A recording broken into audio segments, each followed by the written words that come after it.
Hello，大家好啊，我係 Christine 咁歡迎翻嚟我呢一個 channel 先啦，又同大家傾啦。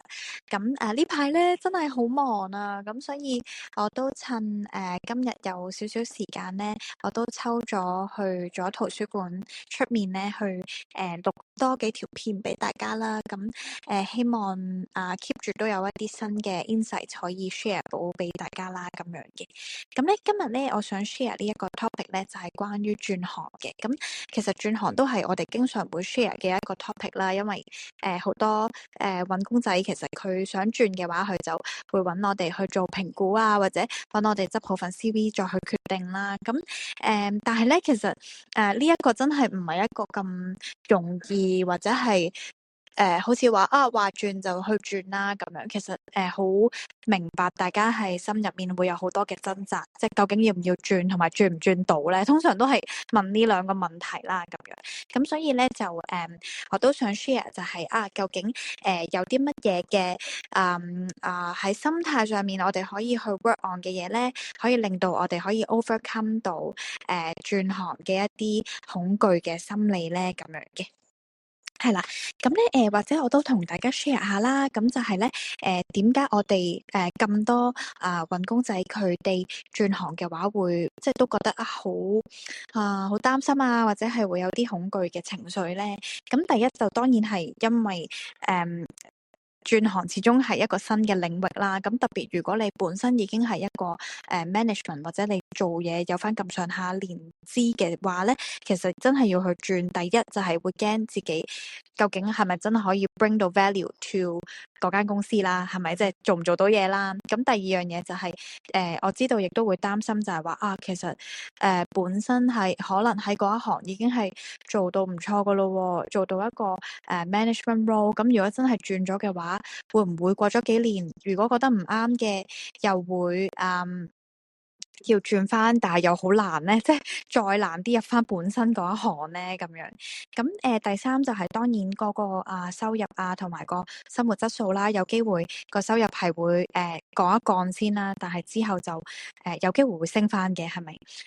或者亦都係擔心即係轉行嘅時候就係已經做咗好幾年嘢啦，或者係做咗 even 再耐啲啦，咁會唔會好難去 pick up 咧，或者係好難去適應一個新嘅工作或者係新嘅行業咧咁樣。我就想同大家 share 下，因為其實而家特別係呢一兩年咧，其實好多嘅 industry 好多嘅行業都係 evolve 緊啦。咁就算你唔轉行都好啦，其實你個行業可能都自己本身都轉緊，所以你都係半轉行。咁所以咧我自己會覺得即係關於轉行呢一個呢一個恐懼就唔使太恐懼，因為大家都係面對緊同一樣嘢啦，係啊。第一樣嘢我會覺得首先要接受咗，又係呢句啦，即係接受咗自己嘅一啲情緒先啦。因為無論你轉行定係轉咩都好啦，咁有一啲新嘅改變嘅話，肯定都會有一啲一啲可能彷徨啦，或者可能會有焦慮啊，咁係好正常嘅。咁again，我又重新再 share 啦。其實焦慮其實係一個狀態嚟嘅。每一個人都會經歷焦慮啊、不安啊，其實好正常嘅。即係我哋唔係。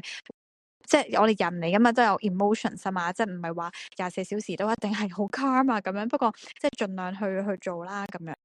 但係咧就記住要接納咗自己嘅情緒先啦，俾啲時間自己去適應啦，唔好壓抑咗佢，即係唔好唔諗啦，或者唔好話逃避咗佢啦咁樣。因為呢一啲感覺或者呢一啲情緒其實係 ongoing 嘅，即係唔係話一時三刻就代表會冇咗或者係點樣。咁所以都要俾時間自己去適應啦。咁咧第二樣嘢咧就係我覺得係要去有一個 growth 嘅 mindset 咯，即係究竟諗翻乜嘢係對於你嚟講係緊要咧？乜嘢係成功咧？每一個人對於成功嘅定義都唔同嘅。有啲人佢覺得我一定要係人工高先叫做成功，但係有啲人，譬如話我有好多搵工仔佢轉行咧，佢轉行個原因其實都幾特別嘅。譬如話係因為佢想去貢獻到個社會，所以其實佢係想用佢個 expertise 擺喺 NGO 入面，或者佢想轉行係因為佢想用佢自己嘅能力去做一個即係嗰啲叫做咩 caretaker，即係嗰啲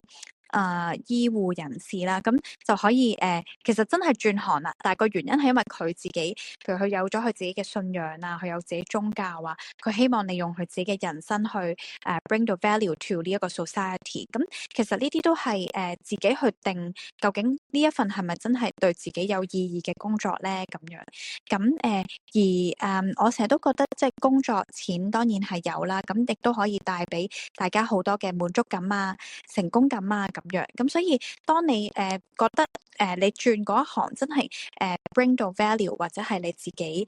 會見到自己嘅價值嘅話咧，其實就已經係好值得去make 呢一個 decision 啦。係啦，咁咧然後第三啦就係又係嗰句啦，就係相信自己嘅價值啦，同埋能力啦。咁如果大家唔記得嘅話咧，其實都可以花啲時間去諗下，就係當初我哋讀書嘅時候，其實我哋去接觸一個行業，其實都係由零開始㗎啦。咁我哋都係慢慢去 train up 啊，去 pick up 啊。咁而家我哋係做咗嘢，然後去轉，咁其實已經好過之前啦，因為之前係冇到有啊嘛。而家我哋係利用我哋本身嘅 skill set 或者係 transferable skills 轉去一個新嘅 industry，其實某程度上亦都唔係大家想象中咁恐怖，因為大家會發現其實行行都係會有一啲唔同嘅 task 係好 similar 嘅，譬如一啲 operation 上面啊、admin 上面啊咁樣咯。咁慢慢去即係記起翻自己嘅價值啦，同埋諗翻起其實自己係可以去學到一啲新嘅嘢，同埋轉行其實唔係一個真係咁難嘅事，因為自己亦都係曾經有呢一個經歷係0到1啦，咁同埋慢慢去 build up 翻你嘅自信啦。咁譬如話我有一啲客戶咧，佢係真係轉行嘅，咁佢轉嘅時候其實佢都會擔心會唔會做唔到，或者甚至其實佢哋真係有覺得自己做唔到嘅。咁但係我自己會覺得唔好覺得話一嚟就要做到好叻咯，咁少少做到，咁慢慢累積，咁就會越嚟越熟嗰一行，咁慢慢又會變成一個行家咯。係啊，咁最後啦，就係我會覺得轉行咧，其實係即係好多人最近會諗嘅嘢。我又好建議嘅，因為第一真係好多行業其實係轉變緊。咁如果我哋係用一個嗰啲即係 high fire 揾工嘅 mindset 去 share 呢一樣嘢嘅話咧，咁其實轉行呢一個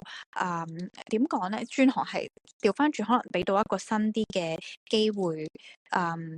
大家去有個 career progression 啦，咁第二咧就係、亦都係大家可以學多啲嘢啦，可以認識下唔同嘅人啦，build 下自己嘅 network 啦，咁我都覺得係一件好事嚟嘅。咁同埋有機會轉行，其實係 even 可以 make 我哋嘅即係可能 career goal 或者我哋嘅一啲即係心儀工作或者我哋嘅 dream job 係可以 come true 咯。咁所以都係有啲好 positive 嘅嘢嘅。咁所以希望咧大家